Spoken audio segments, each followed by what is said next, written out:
जनता curfew से लेकर आज तक हम सभी भारतवासियों ने बहुत लंबा सफर तय किया है। समय के साथ आर्थिक गतिविधियों में भी धीरे धीरे तेजी नजर आ रही है। हम में से अधिकांश लोग अपनी जिम्मेदारियों को निभाने के लिए फिर से जीवन को गति देने के लिए रोज घरों से बाहर निकल रहे हैं। त्योहारों के इस मौसम में बाजारों में भी रौनक धीरे धीरे लौट रही है, लेकिन हमें ये भूलना नहीं है कि लॉकडाउन भले चला गया हो, वायरस नहीं गया है। बीते 7-8 महीनों में प्रत्येक हमें ये भूलना नहीं है कि लॉकडाउन भले चला गया हो, वायरस नहीं गया है। बीते 7-8 महीनों में प्रत्येक भारतीय के प्रयास से भारत आज जिस संभली हुई स्थिति में है, हमें उसे बिगड़ने नहीं देना है और अधिक सुधार करना है।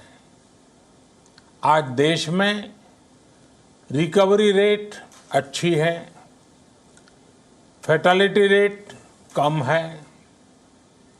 भारत में जहां प्रति 10 लाख जनसंख्या पर करीब 5,500 लोगों को कोरोना हुआ है, वहीं अमेरिका और ब्राजील जैसे देशों में ये आंकड़ा 25,000 के करीब है। भारत में प्रति 10 लाख लोगों में मृत्यु दर 83 है, जबकि अमेरिका, ब्राजील, स्पेन, ब्रिटेन जैसे अनेक देशों में ये आंकड़ा 600 के पार है। दुनिया के साधन संपन्न देशों की तुलना में भारत अपने ज्यादा से ज्यादा नागरिकों का जीवन बचाने में सफल हो रहा है। आज हमारे देश में कोरोना मरीजों के लिए 90 लाख से ज्यादा बेड्स की सुविधा उपलब्ध है। 12,000 क्वारंटाइन सेंटर्स है। कोरोना टेस्टिंग की करीब 2,000 लैब्स काम कर रही है। देश में टेस्ट की संख्या जल्द ही 10 करोड़ के आंकड़े को पार कर जाएगी। कोविड महामारी के खिलाफ लड़ाई में टेस्ट की बढ़ती संख्या हमारी एक बड़ी ताकत रही है। सेवा परमो धर्म के मंत्र पर चलते हुए हमारे डॉक्टर, हमारे नर्सिस, हमारे हेल्थ वर्कर्स, हमारे सुरक्षाकर्मी और भी सेवा के भाव से काम करने वाले लोग इतनी बड़ी आबादी की निस्वार्थ सेवा कर रहे हैं। इन सभी प्रयासों के बीच ये समय लापरवाह होने का नहीं है। ये समय ये मान लेने का नहीं है कि कोरोना चला गया या फिर अब कोरोना से कोई खतरा नहीं है।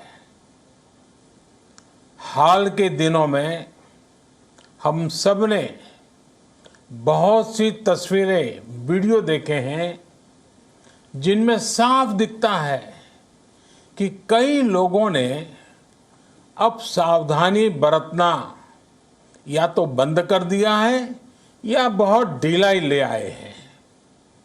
ये बिल्कुल ठीक नहीं है।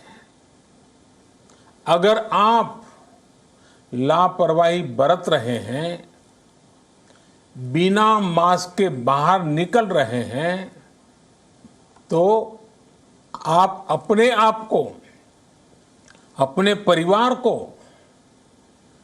अपने परिवार के बच्चों को, बुजुर्गों को उतने ही बड़े संकट में डाल रहे हैं। आप ध्यान रखिए, आज अमेरिका हो या फिर यूरोप के दूसरे देश, इन देशों में कोरोना के मामले कम हो रहे थे, लेकिन अचानक से फिर से बढ़ने लगे हैं और चिंताजनक वृद्धि हो रही है। साथियों, संत कबीरदास जी ने कहा है, पक्की खेती देख के, पक्की खेती देख के गर्व किया किसान, अजहू जोला बहुत है, अजहू जोला बहुत है, घर आवे तब जान। अर्थात कई बार हम पकी हुई फसल देखकर ही अति आत्मविश्वास से भर जाते हैं कि अब तो काम हो गया, लेकिन जब तक फसल घर न आ जाए तब तक काम पूरा नहीं मानना चाहिए। यही कबीरदास जी कह के गए हैं। यानी जब तक सफलता पूरी न मिल जाए, लापरवाही नहीं करनी चाहिए। साथियों, जब तक इस महामारी की वैक्सीन नहीं आ जाती, हमें कोरोना से अपनी लड़ाई को रत्ती भर भी कमजोर नहीं पड़ने देना है। बरसों बाद हम ऐसा होता देख रहे हैं कि मानवता को बचाने के लिए युद्ध स्तर पर पूरी दुनिया में काम हो रहा है। अनेक देश इसके लिए काम कर रहे हैं। हमारे देश के वैज्ञानिक भी वैक्सीन के लिए जी जान से जुटे हैं। भारत में अभी कोरोना की कई वैक्सीन पर काम चल रहा है। इनमें कुछ एडवांस स्टेज पर है, आशास्पद स्थिति दिखती है। साथियों, कोरोना की वैक्सीन जब भी आएगी, वो जल्द से जल्द प्रत्येक भारतीय तक कैसे पहुंचे, इसके लिए भी सरकार की तैयारी जारी है। एक एक नागरिक तक वैक्सीन पहुंचे, इसके लिए तेजी से काम हो रहा है। साथियों, रामचरितमानस में बहुत ही शिक्षाप्रद बातें हैं, सीखने जैसी बातें हैं, लेकिन साथ साथ अनेक प्रकार की चेतावनियां भी हैं। जैसे रामचरितमानस में बहुत बड़ी बात कही गई है, रिपु रुज पावक पाप, रिपु रुज पावक पाप, प्रभु अहि गनीय न छोट करी। अर्थात आग, शत्रु, पाप यानी कि गलती और बीमारी, इन्हें कभी छोटा नहीं समझना चाहिए। जब तक इनका पूरा इलाज न हो जाए, इन्हें हल्के में नहीं लेना चाहिए। इसलिए याद रखिए, जब तक दवाई नहीं, तब तक ढिलाई नहीं। त्योहारों का समय हमारे जीवन में खुशियों का समय है, उल्लास का समय है। एक कठिन समय से निकलकर हम आगे बढ़ रहे हैं। थोड़ी सी लापरवाही हमारी गति को रोक सकती है, हमारी खुशियों को धूमिल कर सकती है। जीवन की जिम्मेदारियों को निभाना और सतर्कता, ये दोनों साथ साथ चलेंगे तभी जीवन में खुशियां बनी रहेगी। 2 गज की दूरी, समय समय पर साबुन से हाथ धुलना और मास्क लगाना, इसका ध्यान रखिए।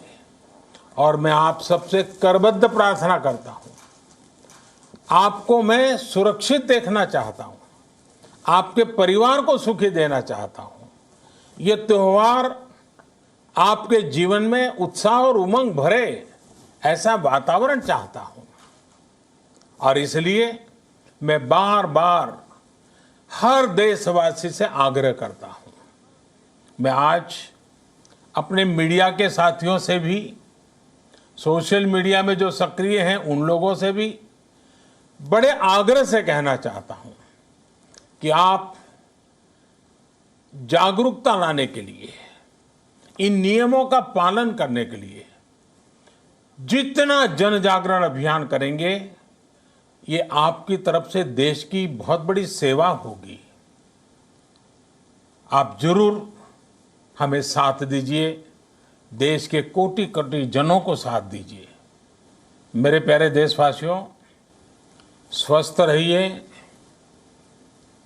तेज गति से आगे बढ़िए और हम सब मिलकर के देश को भी आगे बढ़ाएं।